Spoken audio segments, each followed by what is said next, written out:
Nick Brignola is a baritone saxophone player from New York.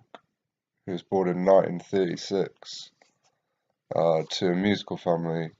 His dad was a tuba player and his uncle was a banjo player.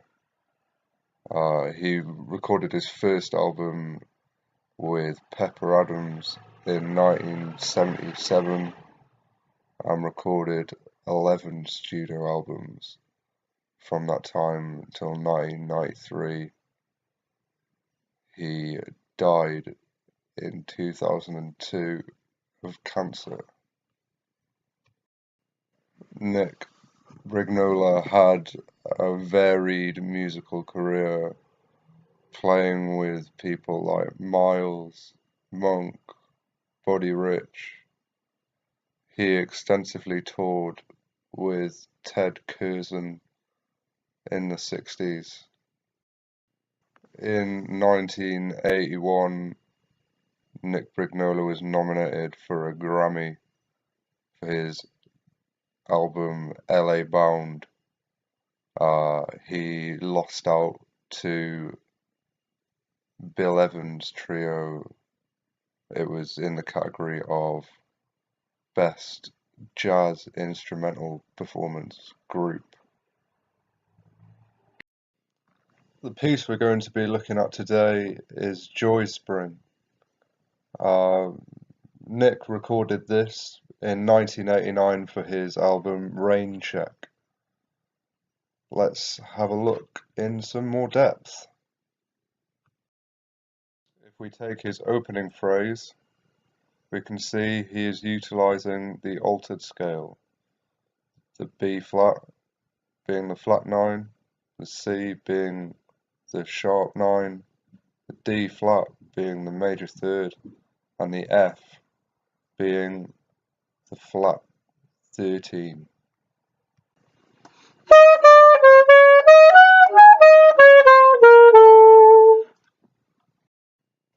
In Nick Brignola's first chorus, we see him outlining the guide tone lines in the first few bars, playing thirds, sevenths, flat 5, root, flat 13. There's a very nice shape to that first phrase. We then see some motivic playing in the G minor C7 bar, F sharp minor 7, F7 bar.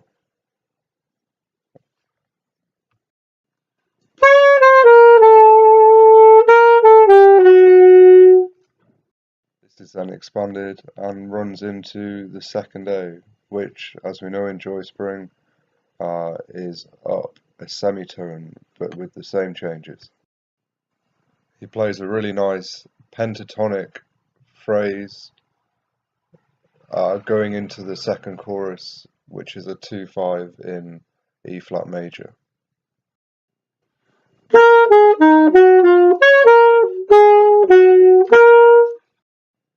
In the second A of the first chorus, we see quite a lot of nice rhythmic playing. He makes a little bit of a thing of starting on the off of 1 in a few of the bars. This gives quite a lot of forward momentum.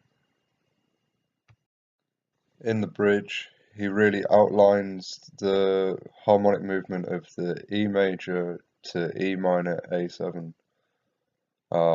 Really sets up E major in the first bar and very much makes it obvious the change, highlighting the G sharp to G movement.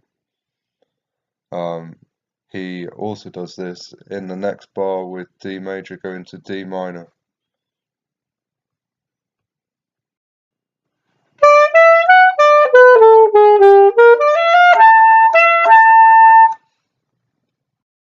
This bridge is very diatonic. He rarely strays outside of the chord changes, but he still keeps it really interesting with a nice sense of style. In the last A of the first chorus, he continues to sound quite diatonic and makes quite a heavy use of the turnaround. This sound is quite apparent in many saxophonists playing as it lends itself to the instrument. As we move on to his second chorus, we see that he starts to make use of his altissimo.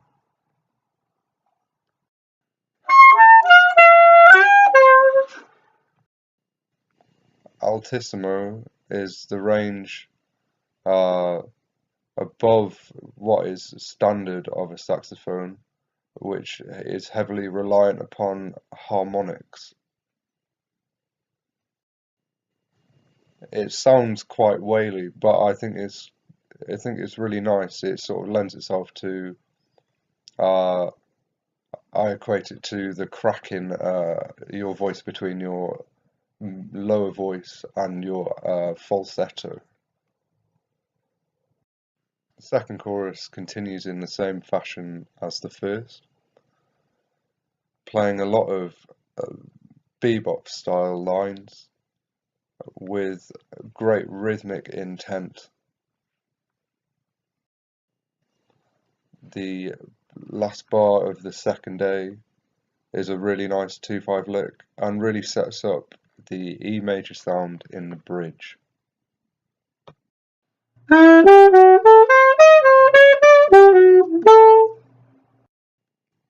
We then hear some more altissimo playing with a really nice phrase that really highlights Nick Brignola's amazing technical facility on his instrument.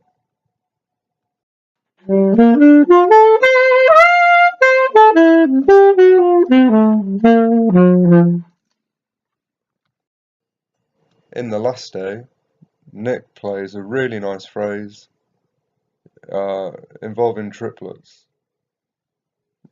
This gives the piece quite a lot of forward momentum.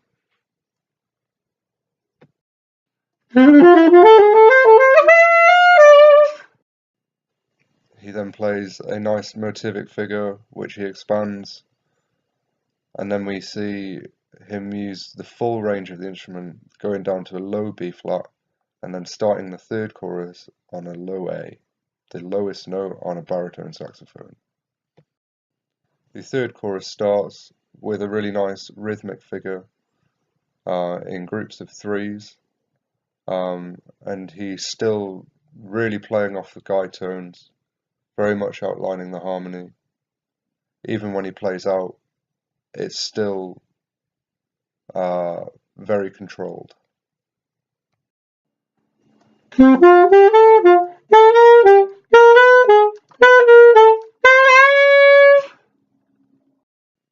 He spends much of this chorus in the upper range of the baritone saxophone. This is probably because this is where the baritone cuts through the most. If you play quite low on a baritone, it can sometimes be quite murky as the frequencies mix too much with what the bass player is playing.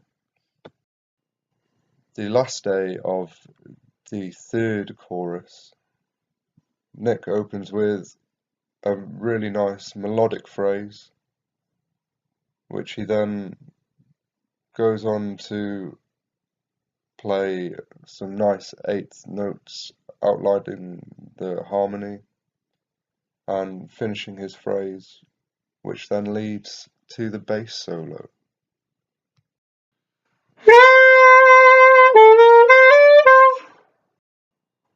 This solo, I feel, is quite apt of Nick Brignola's playing.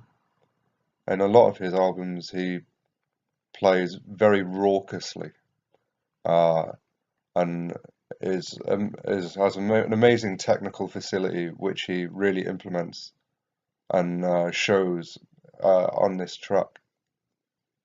The rest of the album is scattered with ballads and other up-tempo pieces and original music by Nick Brignola. I chose this piece as it was something that has been quite inspiring to me. It's It's got a lot of great language which I'm trying to implement in my playing. And he's got a great sound and a great feel.